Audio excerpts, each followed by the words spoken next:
हाय, मैं हूँ अमृता। मूवी की शुरुआत भविष्य में होती है, यानी 2095 में। इस सोसाइटी में इंसानों के साथ साथ मॉडिफाइड ह्यूमंस, यानी ऐसे इंसान जिनके ऊपर अलग अलग एक्सपेरिमेंट किए गए हैं। उसके अलावा एलियंस और कुछ बाकी क्रीचर्स भी रहते हैं जो बाहर की दुनिया से आए थे।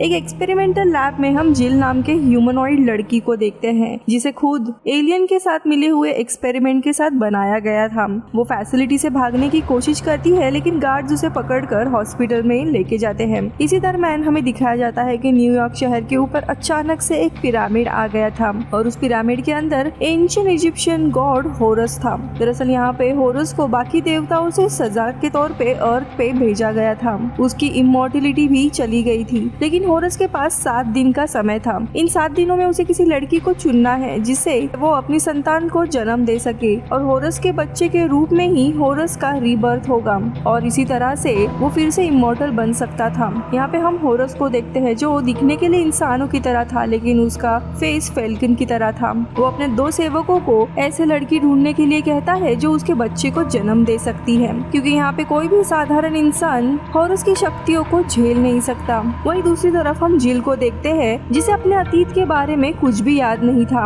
और हॉस्पिटल में डॉक्टर एल्मा उससे मिलने के लिए आती है। तभी न्यूज पे बताया जाता है कि इंसानों को ये लग रहा है कि वो पिरामिड दूसरे दुनिया में जाने का रास्ता है। उसके बाद न्यूज में बताया जाता है कि शहर में कोई सीरियल किलर है जिसने अभी तक 4 लोगों का मर्डर किया है। इसी दरम्यान हम शहर में देखते हैं जहाँ पे वापस एक मर्डर होता है और इस केस को ऑफिसर फ्रोबी हैंडल करता है। नए मर्डर के वक्त फ्रोबी इन्वेस्टिगेशन कर रहा होता है और उन्हें एक आई विटनेस भी मिलता है जिसे ये लोग अपने ऑफिस में लेके जा रहे होते हैं, लेकिन इसी दरम्यान कार आउट ऑफ कंट्रोल हो जाती है और क्लब के पास आकर गिर जाती है, जिसमें पुलिस मारे जाते हैं और जो आई विटनेस रहता है वो वहाँ से निकलने लगता है, जिसके बाद वो पूरा एक्सप्लोड हो जाता है। अब ये देखकर एक ऑफिसर फ्रोबी को कहता है इसके पीछे दरअसल क्रयाक का ही हाथ होगा, लेकिन फ्रोबी कहता है कि क्रयाक एक्सटिंक्ट हो चुका है 30 साल पहले। क्रयाक काफी खतरनाक एलियन था जो इंसानों के लिए खतरा बन गया था, लेकिन अचानक से रहस्यमय तरीके से 30 साल पहले वो गायब हो चुका था। वही दूसरी तरफ हम जिल को देखते हैं जिसे डॉक्टर एल्मा चेक कर रही होती है। वो बताती है कि तुम्हारी लाइफ स्पैन दरअसल 20 साल की है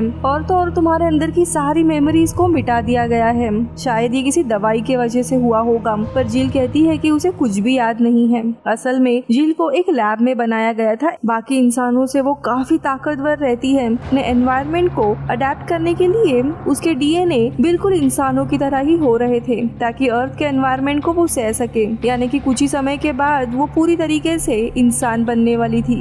लेकिन डॉक्टर को जिल के ऊपर काफी दया आती है, इसीलिए फैसिलिटी से उसे भागने में मदद करती है। फिर डॉक्टर एल्मा उसे एक कार्ड भी देती है जिसकी मदद से वो कहीं पे भी आ जा सकती थी, और जिल को रहने के लिए एक होटल में रूम भी ऑफर करती है। लेकिन जाने से पहले वो एल्मा के नाक पर एक डिवाइस लगाती है ताकि वो उसे ट्रैक कर सके। अब इसके बाद जिल जॉन नाम के आदमी से मिलती है। जॉन उसे बताता है कि अब इस प्लैनेट का एटमॉस्फेयर उसके लिए ठीक नहीं है, इसीलिए उसे तुरंत अपने प्लैनेट में जाना होगा। और ये सुनते ही जिल काफी भावुक होने लगती है और उसके आंखों से नीले रंग के आंसू आते हैं। यहाँ पे जिल सिर्फ एक ही इंसान को जानती थी, यानी जॉन को।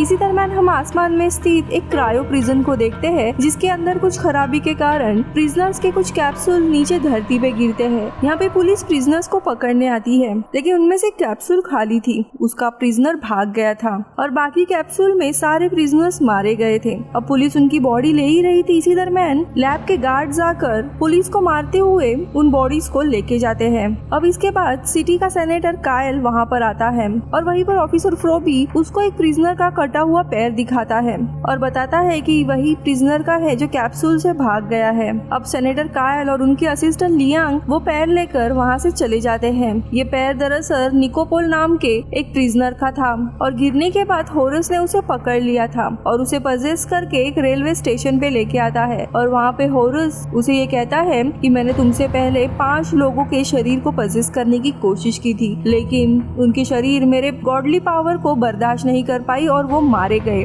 लेकिन तुम्हारा शरीर अलग है इसलिए तुम नहीं मरे। और यहाँ पता चलता है शहर में जो मर्डर हो रहे हैं वो होरस के कारण ही हुए थे। अब यहाँ पे होरस निकोपोल का पैर ठीक करने के लिए रेलवे ट्रैक का पार्ट निकाल कर उसके पैर के शेप में बदल कर उसके पैर में लगा देता है, जिसके बाद निकोपोल डर के वहाँ से भागने की कोशिश करता है, लेकिन उसका पैर इतना भारी था कि वो चल भी नहीं पाता। अब होरस उसके शरीर में एंटर कर जाता है। वही दूसरी तरफ हम जिल को देखते हैं जो अपने रूम में ब्लू कलर की टैबलेट खाती है। ये टैबलेट उसे जॉन ने ही दी थी। वहीं दूसरी तरफ निकोपोल जिसके शरीर में होरस था उसके पीछे पुलिस पड़ जाती है। इसी दरम्यान निकोलस एक बिल्डिंग से कूद जाता है और होरस अपने विंग्स की मदद से उड़ने लगता है। तो वही दूसरी तरफ सेनेटर पहचान जाता है कि ये पैर निकोपोल का है। ये नाम सुन सेनेटर काफी परेशान होता है क्योंकि सेनेटर और उसके पिता काफी इलीगल एक्टिविटीज करते थे। मूवी के स्टार्टिंग में जो एक्सपेरिमेंट हमने देखा था वो सारे इलीगल एक्सपेरिमेंट सेनेटर ही करवाता था और ये बात निकोपोल को पता चल गई थी, इसीलिए उन्होंने निकोपोल को जेल में डाल दिया था।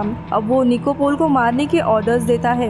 यहाँ पे निकोपोल एक क्लब में जाता है जहाँ पे होरस जो उसके शरीर में था वो उससे बात करता है कि यहाँ पर नीले बालों वाली एक लड़की आएगी जिससे हमें मिलना है। वे लोग जिल की ही बात कर रहे होते हैं। तो वही दूसरी जगह पे जिल एक स्पेस सूट पहनती है और स्पेस में जाकर जॉन से मिलती है। दरअसल जॉन एक एलियन था और उसी के मदद से जिल को बनाया गया था और इसी के कारण जिल सिर्फ जॉन को ही जानती थी। वो उसे बताता है कि वो जल्दी अर्थ से जाने वाला है, इसके बाद जिल को अकेले ही यहाँ पे रहना होगा। ये सुनकर जिल काफी घबरा जाती है और रोने लगती है। आगे जॉन ये कहता है कि तुम डरो मत, जो ब्लू टैबलेट तुम खाती हो उसे तुम्हें अतीत भुलाने में मदद होगी। इसके बाद तुम एक काफी पावरफुल इंसान की तरह रह सकती हो, यहाँ पे बाकी लोगों के साथ भी मिलना जुलना। अब इसके बाद जिल उसी क्लब में आती है जहाँ पे निकोलस और होरस था। फिर निकोलस उससे बात करने की कोशिश करता है लेकिन यहाँ पे खड़ा हुआ एक आदमी निकोपोल पे नजर रखने के लिए उसकी सारी चीजें रिकॉर्ड कर रहा था।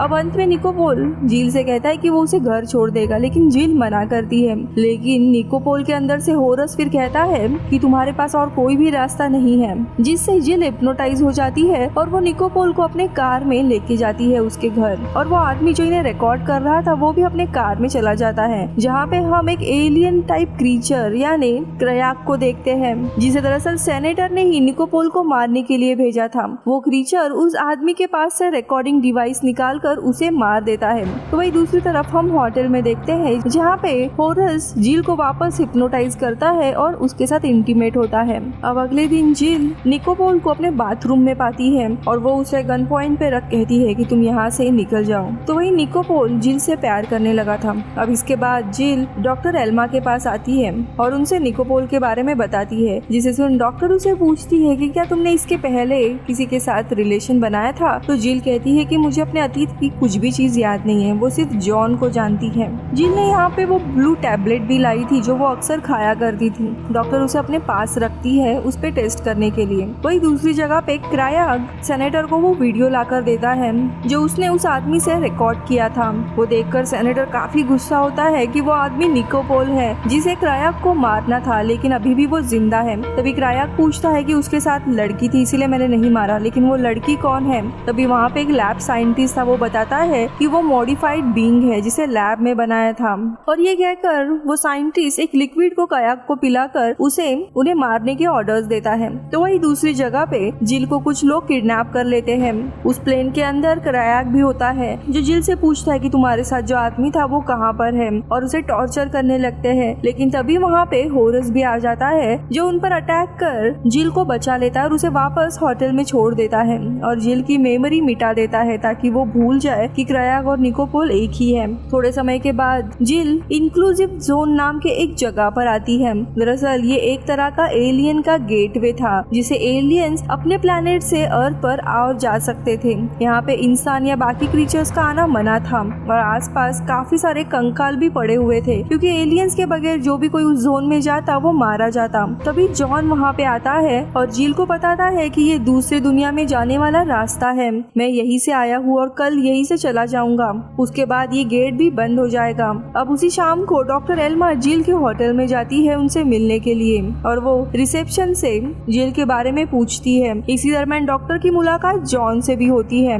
जो जिल को होटल छोड़ने के लिए आया था। जिसके बाद वहाँ पर पुलिस ऑफिसर फोर्बिस आता है जो जिल को ढूंढ रहा था निकोपोल को पकड़ने के लिए। डॉक्टर एल्मा जिल का नाम ले रही थी, ये सुनते ही वो उनके पास जाता है मदद मांगने के लिए। वही दूसरी तरफ सेनेटर असली क्रायाग के पास चला जाता है जो 30 साल पहले एक्सटिंक्ट हो गया था लेकिन वो अभी भी जिंदा होता है, जिसे खुद सेनेटर ने ही छुपाया था और वो उसे निकोपोल को मारने के लिए उससे मदद मांगता है और उसकी निशानी के लिए वो निकोपोल का पैर उसे देता है। अब अगले दिन जिल और निकोपोल दोनों बात कर रहे होते हैं तभी बाथटब से असली इवेंचुअली क्रयाक बाहर आता है और उन्हें पकड़ने की कोशिश करता है, लेकिन वो लोग वहाँ से बाहर निकलते हैं और तभी जॉन इन दोनों को बचाने के लिए अपनी फ्लाइंग कार लेकर पहुँच जाता है। अब तीनों भी वहाँ से भाग ही रहे होते हैं कि तभी क्रयाक अपने हाथ से उनकी कार को पीछे से पकड़ लेता है, लेकिन कार के फोर्स की वजह से क्रयाक का हाथ टूट जाता है और वो लोग बच निकलते हैं। अब ये तीनों भी इंक्लूसिव जोन की तरफ बढ़ने लगते हैं क्योंकि जॉन को वहाँ से जाना था। अब वहाँ पर डॉक्टर एल्मा ऑफिसर फ्रोबी के साथ पहुँच जाते हैं और वहाँ पर क्रयाक का कटा हुआ हाथ उन्हें मिलता है, जिससे ये लोग समझ जाते हैं कि उनके पीछे कोई लोग पड़े हैं और वो लोग भी जॉन के कार का पीछा करने लगते हैं। अब यहाँ पे जॉन की कार के पीछे पुलिस और क्रयाक दोनों भी पड़े हुए थे, जिनसे बचते हुए ये लोग इंक्लूसिव जोन में चले आते हैं। तो वही दूसरी जगह पे सेनेटर को देखते हैं जो हॉरस के पिरामिड के पास आ जाता है क्योंकि उसे लग रहा था कि उसने इतने सालों से एलियंस के ऊपर एक्सपेरिमेंट किया है और इसी का बदला लेने के लिए एलियंस यहाँ पर आए हुए हैं, इसीलिए उनसे बातचीत करने के लिए वो चला जाता है। लेकिन जैसे ही वो पिरामिड को छूता है वो पिरामिड के साथ अचानक से गायब हो जाता है। वही दूसरी जगह पे इंक्लूसिव जोन के अंदर जॉन जिल को रेड टैबलेट देता है और कहता है कि इसको खाने के बाद तुम पूरी तरीके से इंसान बन जाओगी और अपनी सारी मेमोरीज भुला दोगी, और टैबलेट जिल को खिला देता है और वहाँ से चला जाता है। वही दूसरी जगह पे क्रयाक आकर निकोपोल पर अटैक करने वाला होता है, लेकिन तभी निकोपोल अपने अंदर के होरस को कहता है तुम क्रयाक को मार डालो, और होरस बाहर निकलता है और क्रयाक को मार डालता है। और इसी दरम्यान वहाँ पर उसका पिरामिड भी आ जाता है। जैसे ही पिरामिड आता है सेनेटर वहाँ से नीचे गिर जाता है जो कि ऑलरेडी मर गया था पिरामिड को टच करने के कारण। यहाँ पे होरस का काम अब पूरा हुआ था क्योंकि जिल अब प्रेग्नेंट थी, यानी होरस की संतान उसके पास थी, यानी गॉड्स ने उसे जो श्राप दिया था उससे वो मुक्त हो गया था और वो वापस इमॉर्टल बन चुका था। जाने से पहले वो निकोपोल को अपनी कुछ शक्ति देता है जिससे निकोपोल अपने लोहे के पैर से चल पाए, जिसके बाद निकोपोल को वो धन्यवाद कहता है। जाने से पहले जिल के पास जाकर उसे भी थैंक यू कहते हुए कहता है कि मेरी खास चीज तुम्हारे पास है, तुम उसकी देखभाल करना। वो अपने होने वाले बच्चे की बात कर रहा था और उसके बाद वो पिरामिड के अंदर चला जाता है। अब यहाँ पे रेड टेबलेट के कारण देखते ही देखते जिल ये सारी मेमोरी भूल जाती है, उसे निकोपोल भी याद नहीं रहता। तो यहाँ पे निकोपोल को पुलिस आकर पकड़ लेती है क्योंकि उसके सजा का 1 साल अभी भी बाकी था और जिल को डॉक्टर एल्मा अपने साथ लेके जाती है। अब यहाँ पे 1 साल के बाद हम देखते हैं निकोपोल पेरिस में जिल से मिलता है, जहाँ पर जिल का एक बेबी भी हो गया था जो कि ब्लू फैल्कन था, यानी यही होरस का रीबर्थ था। यहाँ पे जिल और निकोपोल एक दूसरे के साथ बातें करने लगते हैं, यानी कि आगे चल के वे भी कपल बनेंगे। और मूवी के एंडिंग सीन में हम होरस को अपने पिरामिड में देखते हैं जो काफी कमजोर हालत में था लेकिन अभी भी इमॉर्टल था। और इसी के साथ मूवी खत्म होती है। बाय।